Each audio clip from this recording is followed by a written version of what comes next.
আল্লাহ তাআলা কিয়ামতের কঠিন ময়দানে যেদিন স্বামী স্ত্রীকে চিনবে না, স্ত্রী স্বামীকে দেখে পালিয়ে যাবে, বন্ধু বন্ধুরে চিনবে না, পীর সাহেব মুরিদরে চিনবে না, মুরিদ পীর সাহেবরে চিনবে না, দলের কর্মী তার নেতারে চিনবে না, নেতা তার কর্মীরে চিনবে না, বন্ধু বন্ধুরে দেখে পালাবে। এই কঠিন মুহূর্তে সূর্যটা মাথার কাছে চলে আসবে, জমিনটা তামার জমিন হবে, আজকের জমিনের মতো নয়।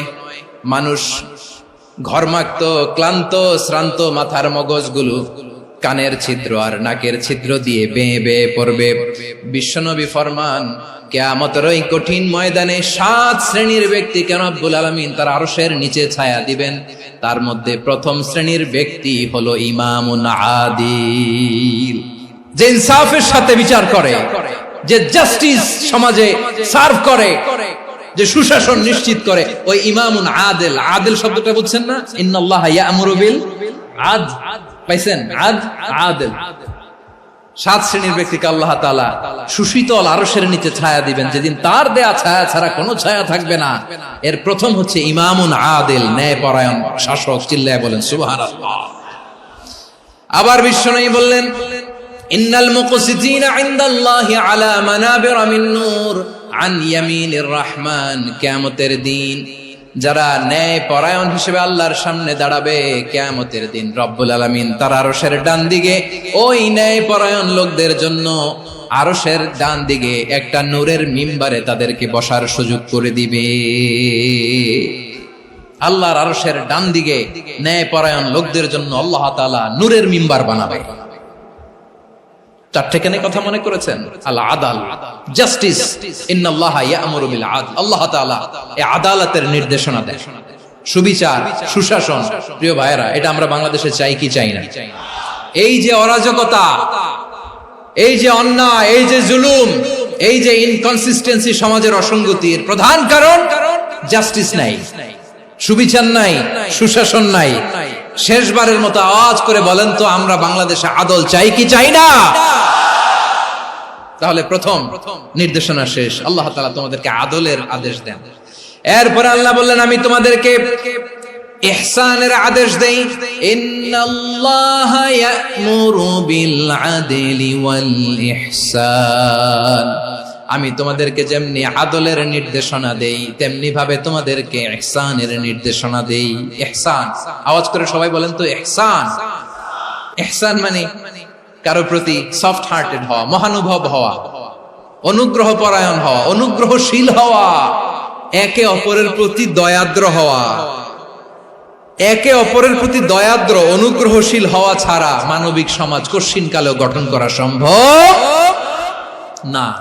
প্রিয় ভাইরা, সুন্দর আচরণ দিয়ে, ইহসান দিয়ে যা জয় করা যায়, নরম আচরণ দিয়ে যেটা অর্জন করা যায়, কঠোরতা দিয়ে সেটা পারা যায় না। বিষ্ণু ঈসা ইসলাম ইহসান দিয়ে, কোমল আচরণ দিয়ে, তার অনুগ্রহ দিয়ে তিনি অনেক কাফিরের হৃদয়কে জয় করে ফেলেছেন। সাইয়েদনা সুমামা ইবনে উসাল রাদিয়াল্লাহু তাআলা আনহুর কথা মনে পড়ে যায়। তিনি ছিলেন ইয়ামামার বাদশা। মদিনাতে বিশ্বনবীকে হত্যা করার নিয়তে এসেছিলেন, গোপনে গোপনে বিশ্বনবীকে হত্যা করে আবার ইয়ামামাতে তিনি ফিরে যাবেন। কিন্তু কি অবাক করা কাণ্ড, হত্যা করতে পারে নাই, সাহাবাদের হাতে তিনি ধরা পড়ে গেলেন। সাইয়েদনা সুমামা ইবনে উসাল রাদিয়াল্লাহু তাআলা আনহু হত্যার নিয়তে আসলেন, কিন্তু হত্যা করতে পারলেন না। সাহাবারা ওনাকে ধরে ফেললেন, ধরে মসজিদে নববীর পিলারের মধ্যে বেঁধে রাখলেন। সুমামা ইবনে উসাল, সিরাত থেকে শুনে, সিরাত থেকে শোনাচ্ছি, রাদিয়াল্লাহু তাআলা আনহু ইয়ামামার অধিপতি ছিলেন। বিশ্বনবীকে হত্যার জন্য আসছেন, ধরা পড়ে গেছেন, এখন মসজিদে নববীতে বেঁধে রাখছে, তার মানে বন্দী। এখন স্ট্যাটাস কি? বন্দী, ক্যাপ্টিভ। তো বিষ্ণু ঈসা ইসলাম সাহাবাদেরকে বললেন, তার খোঁজ খবর নিও, সুমামা ইবনে উসালের খোঁজ খবর নিও। সাহাবারা বলেন, ইয়া রাসূলুল্লাহ, আপনাকে হত্যা করতে এসেছে, তার তো কঠিন ক্যাপিটাল পানিশমেন্ট হওয়া দরকার, কঠিন শাস্তি হওয়া দরকার। বিশ্বনবী বললেন, না, আমি যেটা জানি তোমরা সেটা জানো না, তোমরা সুমামার সাথে ভালো আচরণ করো। বিশ্বনবী সুমামার কাছে গেলেন। প্রথম দিন যে তিনি কালেমার দাওয়াত দিলেন, ইমানের দাওয়াত দিলেন, ইসলামের দাওয়াত দিলেন, রিসালাতের দাওয়াত দিলেন, আখিরাতের দাওয়াত দিলেন। পরের দিন যে বিশ্বনবী সালাতের দাওয়াত দিলেন, যাকাতের দাওয়াত দিলেন, ইসলাম কি, কিভাবে, কেমন করে পালন করতে হয় চমৎকার আর্টিকুলেট করতে শুরু করলেন। তন্ময় হয়ে সুমামা ইবনে উসাল রাদিয়াল্লাহু তাআলা আনহু বিশ্বনবীর কথাগুলো শুনতে আরম্ভ করলো। একদিন নয়, 2 দিন নয়, টানা 3 দিন বিশ্বনবী সুমামার কাছে ইসলামকে প্রেজেন্ট করেছেন, উপস্থাপন করেছেন। আওয়াজ করে বলেন, কয় দিন? 3 দিন। 3 দিন মসজিদে নববীতে বাধা। আর সাহাবীদেরকে বললেন, তার খোঁজ খবর নিও, তোমরা যে রুটি বানাও এর মধ্যে সবচেয়ে ভালো আটার রুটিটা তারে দিও, সবচেয়ে রিফাইন্ড খেজুর, যেটা পিওর খেজুর, এটা তারে দিও। আর বিশ্বনবী নিজের ওট থেকে দুধ দহন করে ওনার বাড়ির এক কর্মচারীকে বলেছেন, দুধ দহন করে সুমামার জন্য নিয়ে যেও। সুবহানাল্লাহ পড়বেন না? সবাই তো অবাক, ইয়ামামা থেকে আসছে নবীকে হত্যা করতে, বিশ্বনবী দেখে তারে জামাই আদর করে। একদিন নয়, 2 দিন নয়, টানা 3 দিন বিশ্বনবী এভাবে সুমামার কাছে যেয়ে ইসলামকে প্রেজেন্ট করতে আরম্ভ করলেন, ইসলামকে উপস্থাপন করতে শুরু করলেন। আর তাকে চমৎকার এন্টারটেইনমেন্ট, আপ্যায়ন দিতে আরম্ভ করলেন। টানা 3 দিন যখন ইসলামের দ্য বিউটিজ অফ ইসলাম, ইসলামের সুমহান বাণী, সৌন্দর্য তার কাছে উপস্থাপন শেষ, তাকে আপ্যায়ন শেষ, বিশ্বনবী বললেন সাহাবাদেরকে, যাও এবার সুমামার হাতের পায়ের রশি দুটো খুলে দাও।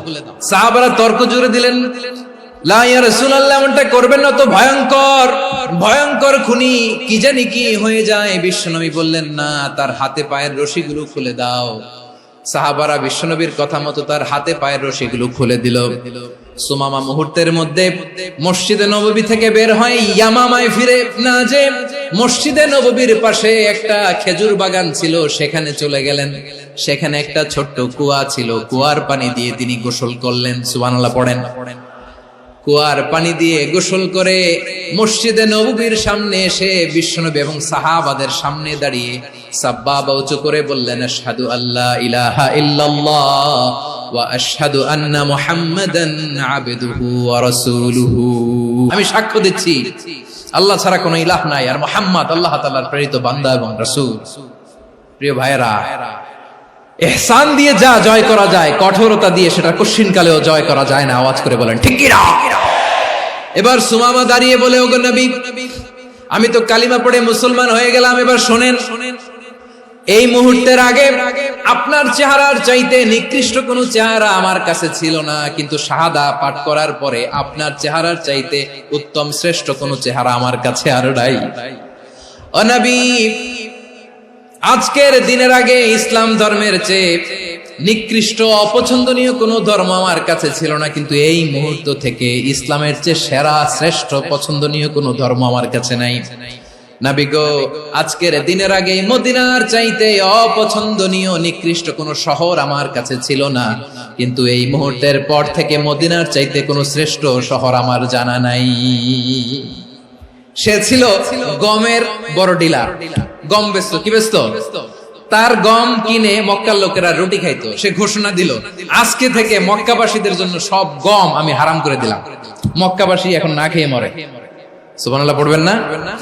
মক্কাবাসী বিশ্বনবীর কাছে আসলেন, এসে বললেন, মুহাম্মদ, আমরা তো তোমার ভাই, তোমার চাচা, তোমার ভাতিজা, তোমার আত্মীয়, তুমি সুমামারে বলো সে যেন আবার গমের সাপ্লাই মক্কার জন্য অনুমতি দিয়ে দেয়। বিশ্বনবীর অনুমতি ক্রমে সুমামা আবার মক্কাতে গম পাঠাতে শুরু করলো। পড়েন সুবহানাল্লাহ। ইহসান, ইহসান দিয়ে আপনি যেটা জয় করতে পারবেন, you can win the heart of your enemies. ইহসান দিয়ে আপনি আপনার শত্রুর হৃদয়কে জয় করতে পারবেন।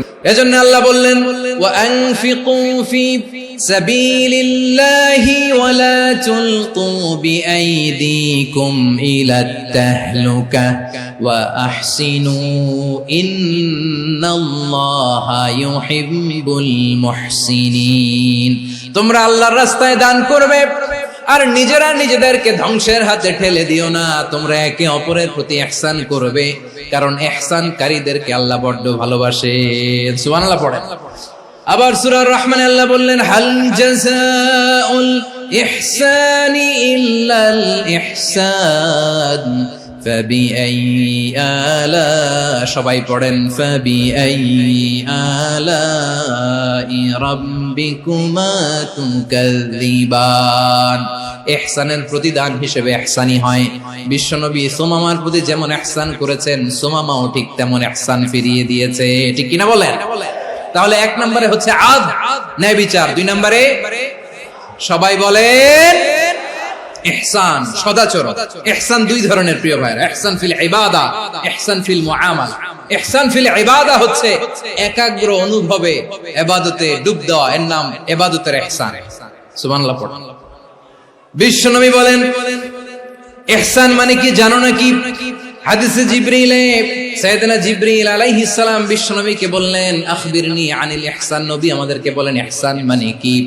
বিশ্বনবী বললেন আনতা আবুদাল্লাহ কাআন্নাকা তারাহু ফাইন লাম তাকুন তারাহু ফাইন্নাহু ইয়ারাক। ইহসান মানে হলো এমন ভাবে তুমি আল্লাহর সামনে নিজেকে উজাড় করে ইবাদত করবে, তুমি ভাববে তুমি আল্লাহকে দেখতে পাচ্ছ। আর এটা যদি ভাবা তোমার জন্য কঠিন হয়ে যায়, অন্তত এতটুকু তুমি ভাববা যে আল্লাহ তোমাকে দেখতে পাচ্ছেন, ঠিক কিনা বলেন? ও আমার বীর চট্টলার ভাইয়েরা, কেউ যেটা দেখে না সেটা দেখে কে? এই বিশ্বাস হৃদয়ের মধ্যে আছে? নামাজে যখন দাঁড়ান এই ফিলিংসটা আনা যাবে? এসা পর্যন্ত যে আমরা হায়াত পাবো কোনো গ্যারান্টি আছে? সবাই আওয়াজ করে বলেন গ্যারান্টি আছে? গ্যারান্টি নাই। এজন্য বিষ্ণু ইসলাম বলেছে এমন ভাবে নামাজে দাঁড়াও, ইবাদত করো, মনে করো হতে পারে এটাই আমার জীবনের শেষ নামাজ। পারফর্ম দ্য সালাহ as if this is your last and final prayer. এমন ভাবে সালাতে দাঁড়াও, ভাবো হতে পারে এটাই তোমার জীবনের শেষ নামাজ। এমন ভাবে নামাজে দাঁড়াও, ভাবো এটাই শেষ নামাজ। তাহলে নামাজে একাগ্রতা বাড়ায় দিবে কে? ফলে ইবাদতের ইহসান আমাদের অর্জিত হবে। আর মুআমালাতে ইহসান হলো, বিশ্বনবী বলেন ইন্নাল্লাহ তাবারাকা ওয়া তাআলা كتب الإحسان على كل شيء فإذا قتلتم فأحسنوا القتلة وإذا ذبحتم فأحسنوا الذبح وليحد أحدكم شفرته وليرح ذبيحته। ইহসান দুই ধরনের, আওয়াজ করে বলতে হবে কয় ধরনের? একটা হচ্ছে ইহসান ফিল ইবাদা, ইবাদতে ইহসান। ইবাদতে ইহসান কি? একাগ্র অনুভব দিয়ে ইবাদত করা, মন প্রাণ দিয়ে ইবাদত করা। আর মুআমালাতে ইহসান কি? সব কাজে, দৈনন্দিন কাজে, কর্মে, সামাজিক অ্যাক্টিভিটিতে কোমলতা প্রদর্শন করা, অনুগ্রহের সাথে সবকিছু করা। আল্লাহ তাআলা ইন্নাল্লাহ তাবারাকা ওয়া তাআলা কাতাবাল ইহসানা আলা কুল্লি শাই, তিনি সবকিছুর ব্যাপারে ইহসানকে আবশ্যক করেছেন। সবকিছু, মুমিনের সব কাজে ইহসানের পরশ থাকবে।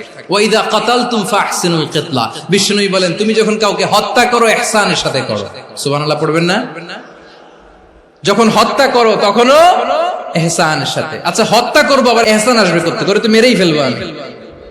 আল্লাহ, ও ভাই একজন খুন করেছে, খুনি, রাষ্ট্রীয় আইনে তার শাস্তি হয়েছে ডেথ পেনাল্টি, মৃত্যুদণ্ড। এখন মৃত্যুদণ্ড দেখে আপনি যেমনি মন চায় তেমনি মারবেন লোকটারে? ওর নাক কেটে ফেলতে পারবেন? ওর কান কাটতে পারবেন? ওর চোখ উপড়ে ফেলতে পারবেন আপনি?